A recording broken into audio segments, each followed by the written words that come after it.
no un ambiente científico. Había muchos controles con niveles máximos de seguridad. Se fuera donde se fuera, había que ir acompañado de un guardia armado, incluso al cuarto de baño. Todas las puertas se abrían y se cerraban con una identificación magnética personal. Era un ambiente muy opresivo. ¿Cuántas veces tuvo que entrar en esa zona antes de poder ver el vehículo volador?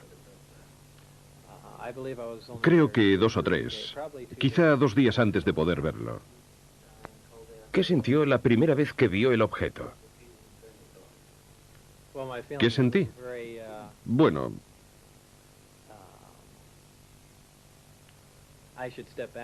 volviendo atrás en el tiempo, la primera vez que vi la astronave fue cuando entré en el hangar y me dije, esto explica por fin todos esos avistamientos de ovnis. Es un vehículo militar secreto en fase de experimentación y ya está. En realidad fue la segunda vez que lo vi, al entrar en su interior, cuando me di cuenta de lo que estaba sucediendo. Es decir, de que se trataba de un vehículo extraterrestre. Obviamente, esto sucedió después de haber leído todo el material informativo. Y entonces, en ese momento cambió todo. Era una sensación distinta, algo inquietante. Me sentía como un intruso. Es algo muy difícil de describir. Aún así, inténtelo. Me parecía... ¿Tienes presentes las fotos de Billy Mayer tomadas durante sus avistamientos? Era increíblemente parecido a los discos de sus fotos. Una forma fugaz, pero nítida, de una nave discoidal. Es bastante difícil describirlo así, sin dibujarlo, pero tenía la típica forma de platillo volante.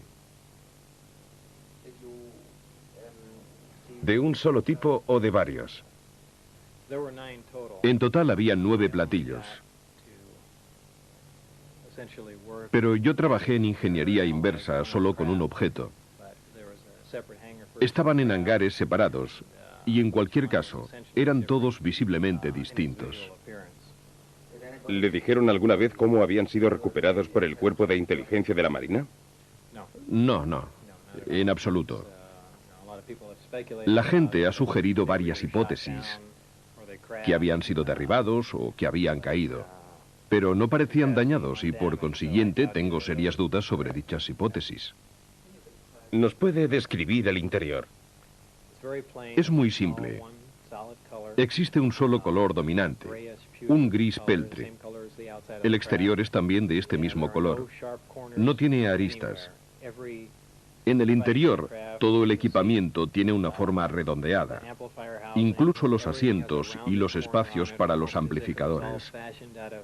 Es como si hubiesen sido fundidos y luego modelados con estas formas curvilíneas, incluso las uniones entre las paredes y el pavimento. El interior es esencial, muy abierto. El uso del espacio no parece en absoluto funcional. Hay 3 puentes. El más bajo alberga los amplificadores montados sobre bases móviles. En el puente central, desde donde se accede al interior de la nave, están los asientos y los amplificadores. Y luego está el puente superior, un sector limitado al que yo no tenía acceso. No sé qué podía haber allí. ¿En su opinión, el vehículo era extraterrestre? Absolutamente sí, extraterrestre, no hay duda. ¿Por qué? En primer lugar, el objeto del proyecto era analizar la nave. Si se hubiera tratado de un aparato de Estados Unidos, no habríamos perdido tiempo en tratar de entender cómo lo habíamos construido. En segundo lugar, por las dimensiones del equipamiento interno, por el tamaño de los asientos y por los materiales utilizados, absolutamente desconocidos para nosotros.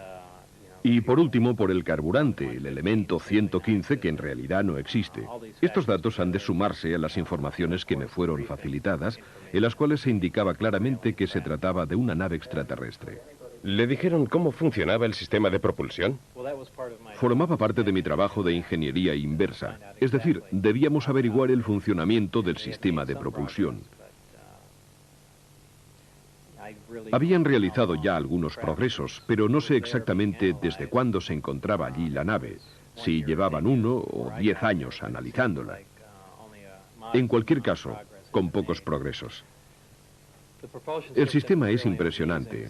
Está compuesto por dos partes, los amplificadores de gravedad y el reactor que proporciona energía. El reactor funciona por aniquilación completa, alimentado por antimateria. La aniquilación completa es prácticamente la más eficaz de las tres reacciones nucleares que existen, esto es, fusión, fisión y aniquilación. Utiliza un elemento muy pesado, el elemento 115. Esta sería su situación en la tabla periódica. En la Tierra este elemento no ha sido aún sintetizado. En mi opinión, en algunos sistemas estelares, esta síntesis se produce de manera espontánea. El elemento es bombardeado en un acelerador de dimensiones extremadamente reducidas. Como consecuencia de ello, sufre una fisión espontánea y produce partículas de antimateria.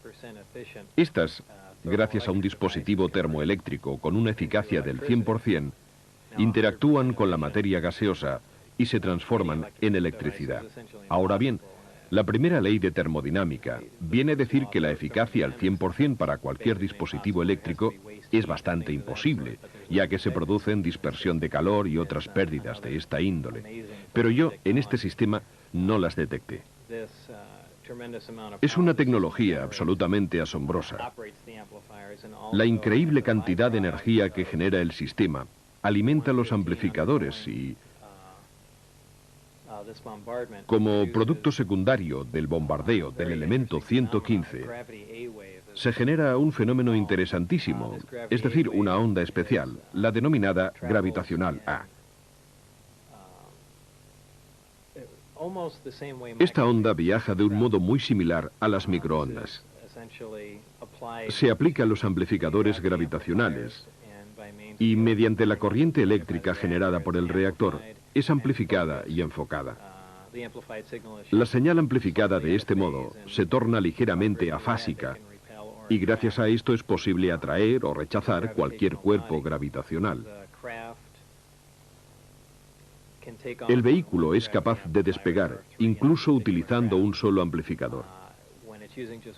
Esta nave en concreto está dotada de 3 amplificadores, y cuando activa un solo amplificador para alejarse de la Tierra, utiliza la denominada configuración Omicron.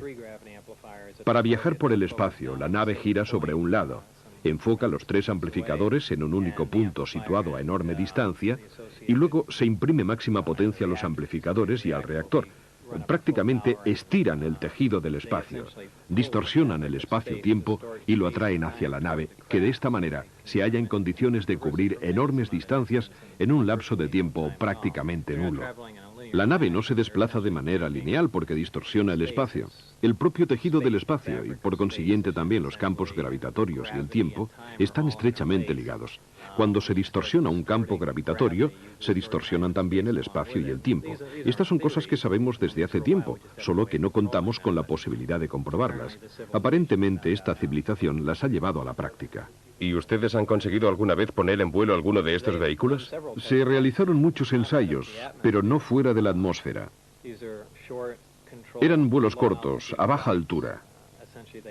De hecho, eran objetos de un valor inestimable, y no era intención de nadie correr riesgos inútiles o destruirlos a causa del campo gravitatorio terrestre o por volar a cotas demasiado elevadas. Pero asistí a varias pruebas fuera del recinto de seguridad. Y en una ocasión lo vi todo a no más de 30 metros del vehículo. ¿Cómo maniobraba el objeto en vuelo? Era muy silencioso. Se elevaba generando un pequeño silbido. La superficie inferior emanaba una luz azul, probablemente debida al altísimo voltaje generado. Poco después, a medida que ganaba altura, la luz desaparecía y parecía como si flotara suavemente en el aire para luego posarse sobre el suelo, todo de manera muy tranquila y casi en absoluto silencio. ¿Podría describir los documentos informativos que le fueron facilitados y su contenido? Se trataba de un gran número de documentos, unos 120 informes muy concisos. En realidad me daban una idea general de las demás investigaciones llevadas a cabo sobre el vehículo volador, pero casi la totalidad de las informaciones, de los detalles técnicos, se referían al sistema de propulsión y de generación de energía, es decir, al campo en el que debería trabajar. También había documentos en los que se afirmaba que la nave era extraterrestre, y los informes de algunas autopsias no eran muy minuciosos, pues no había ninguna razón para proporcionarme información detallada sobre este aspecto, pero incluían fotografías. Para ser exactos, había 2 fotografías de un cuerpo extraterrestre con el tórax abierto, que albergaba un solo órgano que había sido extraído y seccionado. Desde mi punto de vista, no médico, parecía que este órgano debía de cumplir no una, sino varias funciones. Luego había otros documentos que describían los estudios metalúrgicos llevados a cabo en otras partes de la nave. En definitiva, eran cortos resúmenes del trabajo desarrollado por los diversos grupos y viceversa. Supongo que también ellos recibirían unos informes, breves relaciones sobre el trabajo desarrollado por mi grupo. ¿Indicaban el lugar de procedencia de los extraterrestres? Sí, el sistema Zeta Reticuli. No sé si la información se obtuvo de la propia nave o de mapas estelares o de instrumentos de a bordo. ¿Había información sobre esta civilización, sobre su historia o sobre contactos anteriores con el género humano? No exactamente. En ningún sitio podía leerse "fue así".